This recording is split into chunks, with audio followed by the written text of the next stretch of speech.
안녕하세요. 저는 올해 40살이 된 여자입니다.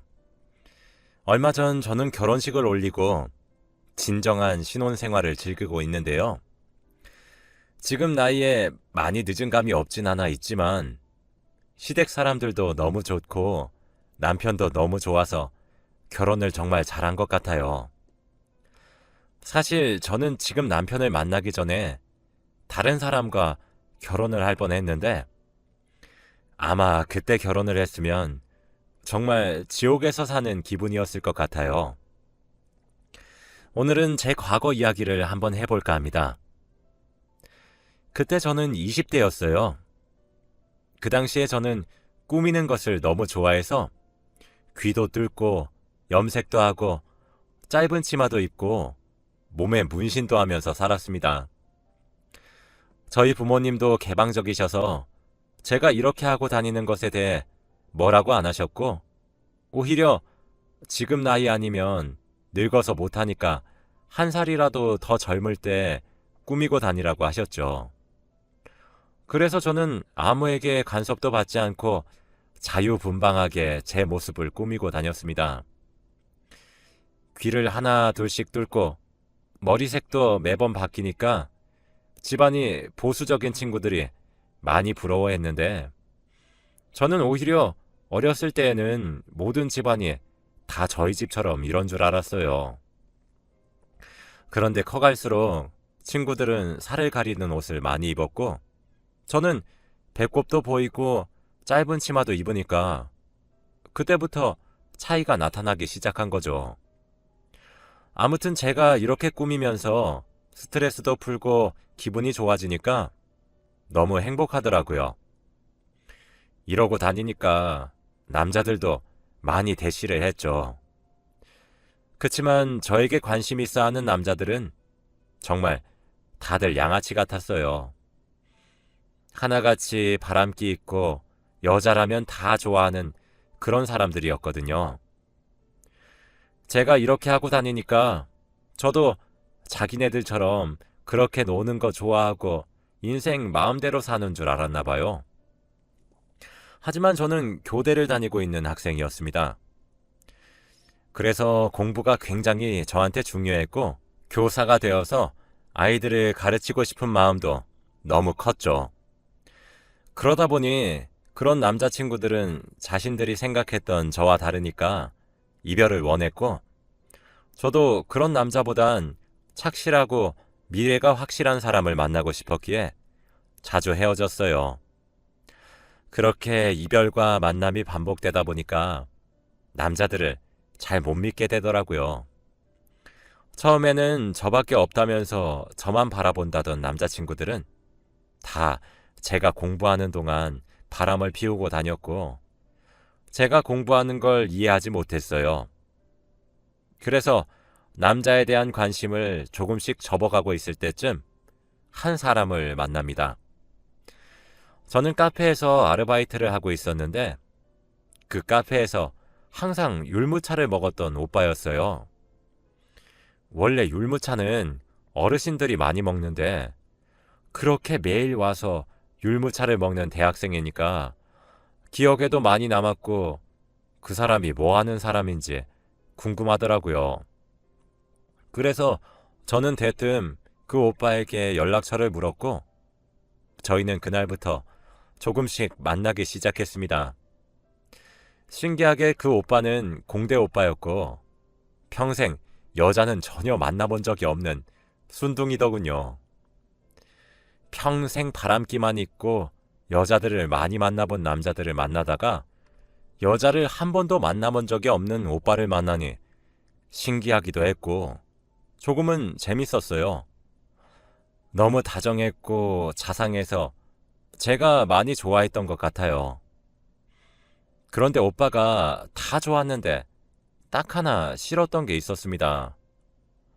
바로 제 옷차림이나 꾸미는 거 가지고 매번 잔소리를 했어요.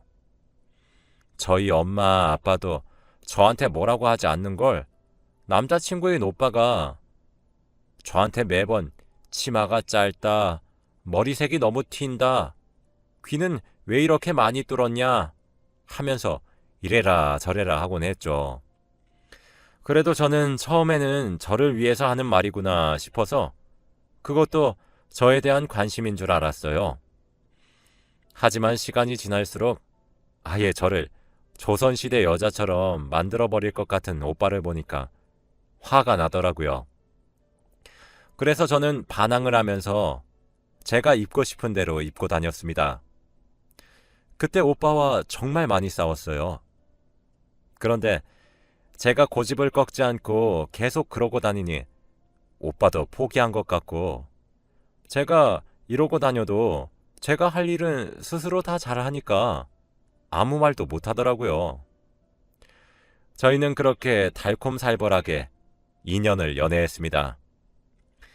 오빠는 공대생의 정석이었어요. 여자에 대해서 아무것도 몰랐고 여자를 만나본 건 제가 처음이래요. 저는 오빠의 그런 모습이 더 귀엽고 좋았던 것 같습니다. 아무튼 저희는 연애를 하면서 대학교 졸업도 했고 오빠는 취업 준비를 하고 있었고 저는 교사가 되기 위한 임용고시를 준비하고 있었죠.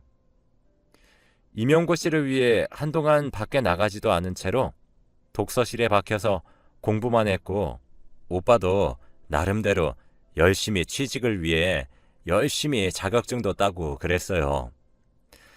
그렇게 저희는 또래들보다 빠르게 직업을 갖는데 성공을 했고 저는 선생님, 오빠는 회사원이 되었답니다. 오빠가 회사에서 일을 하고 자리를 잡아가면서 저희는 여전히 뜨거운 사랑을 나누었고 각자 직장에 적응이 되어갈 때 결혼을 하기로 결심했어요. 양가 부모님들은 각자 저희가 얼마나 만났는지 아니까 이미 결혼에 대해 예상은 하신 것 같았죠. 그리고 저희는 20대 후반에 결혼식을 올리기로 했답니다. 정말 빠르고 순식간에 결혼 준비를 했고 이제 결혼식만 올리면 됐어요. 그런데 오빠네 부모님께서 가족끼리 여행을 가자고 하시더라고요. 저희 가족과 오빠네 가족 다 같이 온천 여행을 가자고 했습니다. 솔직히 저는 남들 앞에서 제 몸을 보여주는 게 조금 부끄럽긴 했지만 거절할 수 없었죠. 그래서 저희는 결혼하기 몇 주 전 온 가족이 유명한 온천에 갔습니다. 저희 집안에 여자는 저와 저희 엄마 그리고 오빠네 어머니 이렇게 셋밖에 없어요. 그래서 탈의실에 들어가서 옷을 벗는데 갑자기 뒤에서 누군가 제 등짝을 짝 하고 때리더라고요. 저희 엄마는 저를 그렇게 때릴 사람이 아니어서 너무 놀란 눈으로 뒤를 보니 오빠네 어머니가 화가 잔뜩 나셔서는 절 째려보고 있었죠.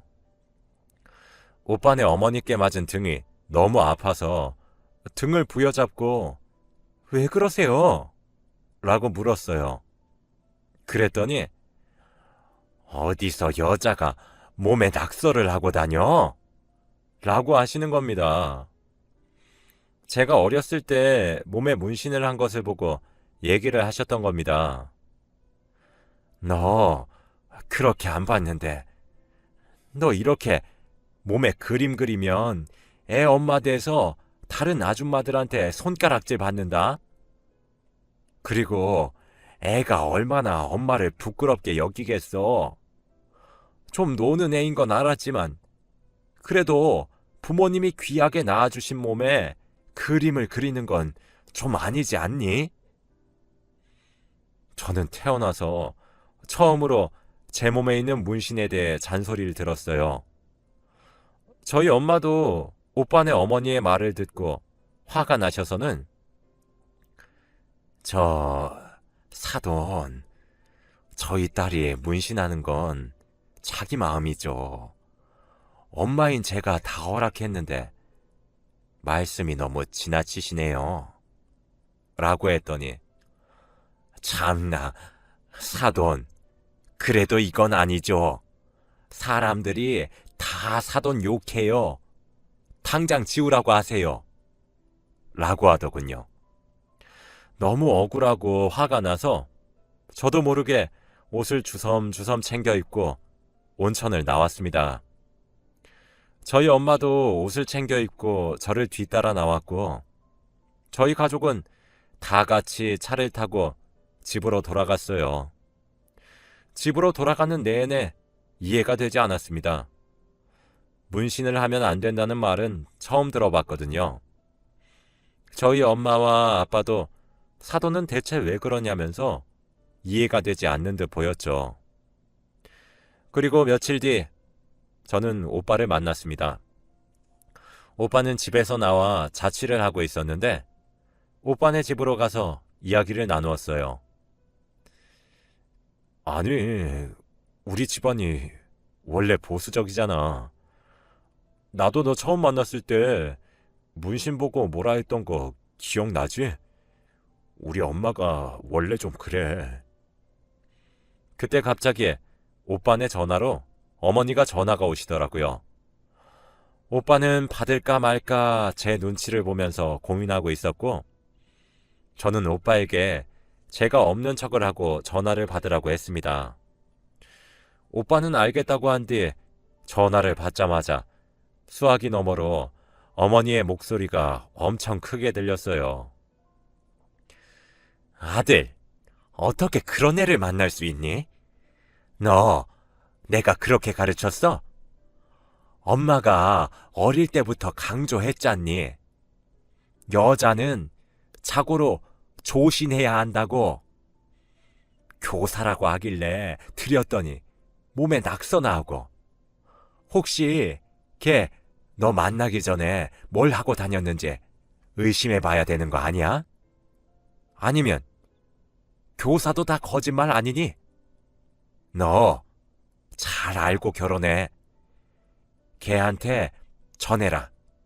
문신을 지우고 너랑 결혼하던지 아니면 파혼하던지. 무슨 저한테 이런 심한 말을 할 수 있나요? 저는 그 말을 듣고 너무 상처를 받아서 눈물이 흘렀습니다. 오빠는 미안하다면서 어떻게든 어머니 설득해 보겠다고 했지만 저는 그런 집안에 시집을 가고 싶지 않았어요. 저는 문신을 지울 생각이 없었고 어머니의 가부장적인 사상을 이겨낼 생각도 없었죠. 제 문신은 어렸을 때 키우던 강아지를 추모하는 마음으로 새긴 거였어요. 너무 좋아했고 제가 힘들 때, 외로울 때 누구보다 친하게 지낸 강아지였는데 나이가 너무 많이 들어서 무지개 다리를 건너고 말았거든요. 제 친구들보다 저희 강아지와 있던 시간이 더 많았고 외동인 저는 저희 강아지가 제 동생과 다름없었어요. 그런데 제 강아지 문신을 보고 아무것도 모르시면서 낙서라고 지우라고만 하시는 어머니가 너무 미웠습니다. 그래서 어머니와 제대로 된 이야기를 해보자 결심했죠. 하고 싶은 말들을 정리한 뒤 어머니 집에 찾아갔어요. 역시나 저를 반겨주시지 않으셨고 제가 가서 식탁에 앉을 동안 눈 한 번 마주치지 않더군요. 아무튼 그렇게 앉아서 제가 먼저 말을 꺼냈습니다. 이 문신의 의미를 진심을 담아서 이야기했고 말하는 도중에 강아지와의 추억이 떠올라서 저도 모르게 울고 말았어요. 그런데 어머니는 우는 저를 보고 너 왜 우니? 라고 하시면서 전혀 공감을 하지 못하더군요. 그러면서 저에게 그럼 그 가족 같은 강아지를 네 몸에 그렸으니까 너 결혼하면 나랑 내 남편 얼굴 그리고 우리 아들도 네 몸에 새길 수 있니? 그러면 내가 문신하는 거 이해하마 라고 하더라고요. 정말 어이가 없었습니다. 저는 너무 당황스러워서 아무 말도 못하고 있으니까 어머니는 어머, 우리는 네 가족이 아니니? 라고 하시며 비꼬시더라고요. 저는 도저히 참을 수 없었고 화가 나버려서 어머니도 눈썹 문신하신 거 아니에요? 라고 했습니다. 어머니는 조금 당황하신 듯이 보였지만 그거랑 네 몸에 낙서하는 거랑 같니? 라고 하시며 눈썹 문신과 제 몸에 있는 문신은 다르다고 하셨고 말이 전혀 통하지 않는 걸 보고 어머니, 저희의 인연은 여기까지인가 보네요. 라고 하며 집을 박차고 나갔습니다. 이런 사상을 가지고 있는 시댁의 며느리가 되는 것보다는 차라리 평생 노처녀로 사는 게 더 낫겠다는 생각이 스쳤죠. 그런데 오빠는 포기할 수 없었어요. 연애한 기간도 길고 저를 이해해 주었던 사람이었거든요. 저는 집으로 돌아가는 길에 오빠에게 전화를 걸어서 오늘 어머니와 있었던 일들을 다 말했어요. 그런데 오빠의 대답은 의외였습니다. 당연히 제 편을 들어줄 줄 알았던 오빠는 그냥 고집 피우지 말고 엄마 말 들어. 문신 지우자. 라고 하더라고요. 그 한마디를 듣고 저는 오빠에게 정이 뚝 떨어지고 말았습니다.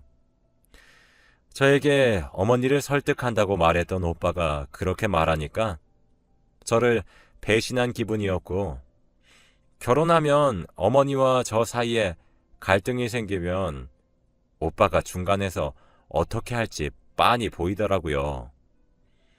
저는 그때 바로 오빠에게 오빠, 우리 그냥 결혼하지 말고 헤어져 라고 하고 오빠에 관련된 모든 것을 지웠습니다. 오빠는 제가 갑자기 그렇게 변하니까 조급함을 느꼈는지 전화도 오고 문자도 오고 난리였지만 저는 번호를 바꾸었어요.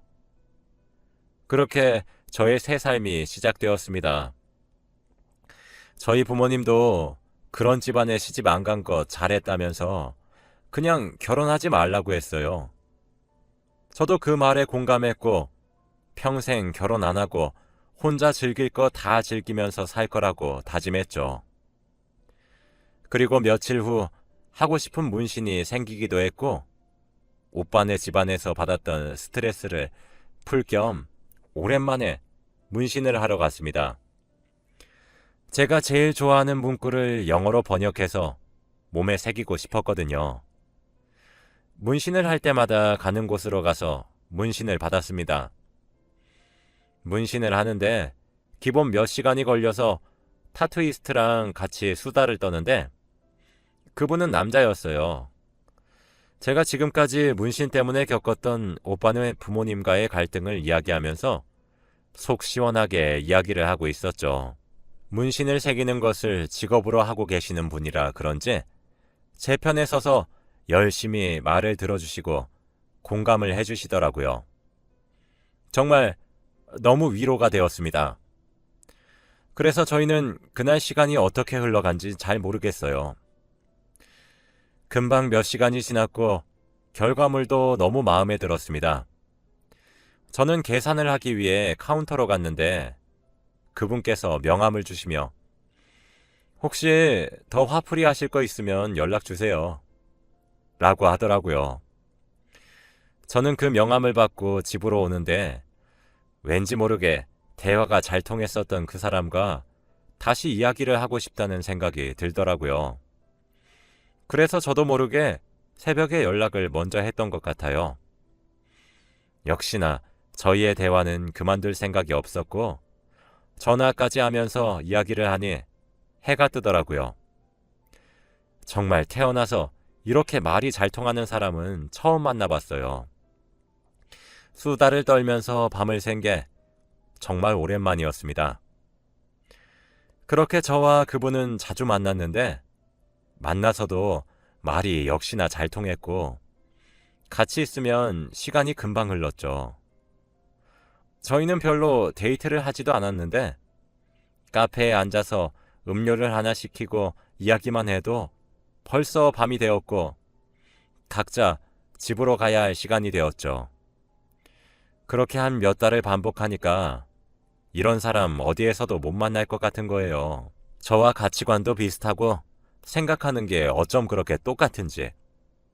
정말 운명의 상대를 만난 기분이었습니다. 저희는 자연스럽게 연애를 한 것 같아요.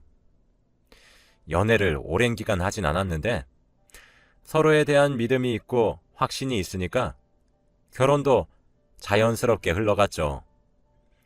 하지만 저는 혹시나 과거의 일처럼 시댁 사람들이 저를 좋아하지 않으면 어쩔까 싶어서 고민이 많이 되었어요. 그런데 그분의 부모님은 저희 부모님보다 개방적이셨죠. 외국에서 오신 분들이라 그런지 생각이 너무 젊으셨고 저를 친구처럼 대해주셨죠.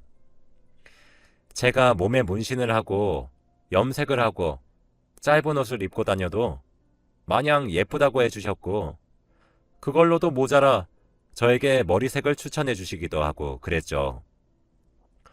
저는 이런 것이 바로 제가 원하던 결혼 생활이라는 게 느껴져서 고민할 이유도 없이 바로 결혼식을 올렸습니다. 저희 부모님도 원래 개방적이신데 사돈을 보시고 더 많이 배우세요. 저렇게 쿨한 어른이 되고 싶다면서요. 지금 생각해보면 정말 결혼을 잘한 것 같습니다. 당연히 시집살이도 없어요. 시부모님은 제 몸에 새긴 문신도 좋아하시고 제가 염색을 하는 것도 좋아하시고 귀를 뚫는 것도 좋아하세요. 그리고 얼마 전 저는 시부모님과 저희 부모님 그리고 남편, 저 이렇게 6명이서 커플 문신을 했어요. 다 같이 손목에 똑같은 문신을 하니 정말 예쁘고 기분이 좋더라고요. 제가 시댁 사람들과 커플 문신을 할 거라는 생각은 한 번도 한 적이 없는데 이런 일이 제게 생기니까 너무 기뻤습니다. 저는 저희 모두의 손목이 나오는 사진을 찍은 뒤 SNS에 울 멋쟁이 부모님들이라고 올렸어요. 매일같이 제 계정을 들어와서 좋아요를 다는 전 남편은 분명히 봤겠죠. 지금은 정말 제가 원하는 결혼 생활을 하고 있습니다. 나이가 있어서 아이는 갖지 못하는데 그것도 전혀 강요하지 않으세요. 시부모님께 많이 배우고 있습니다. 저도 아들을 낳아서 이런 시부모님이 되고 싶은 욕심이 있기는 한데 나이가 나이인지라 그래도 생기면 너무 좋겠죠. 지금의 남편을 놓쳤으면 정말 큰일 날 뻔했습니다. 저희 부부는 잘 싸우지도 않고 친구 같은 부부예요. 말도 잘 통하고 고민도 잘 들어줘서 세상에서 제일 친한 친구입니다. 저희 남편과 노는 게 제일 재밌어요. 여러분들도 제 이야기를 들으시고 조금 생각이 바뀌셨으면 좋겠어요. 꼭 결혼은 자신과 마음이 잘 맞는 사람이랑 하세요. 제 이야기는 여기까지입니다.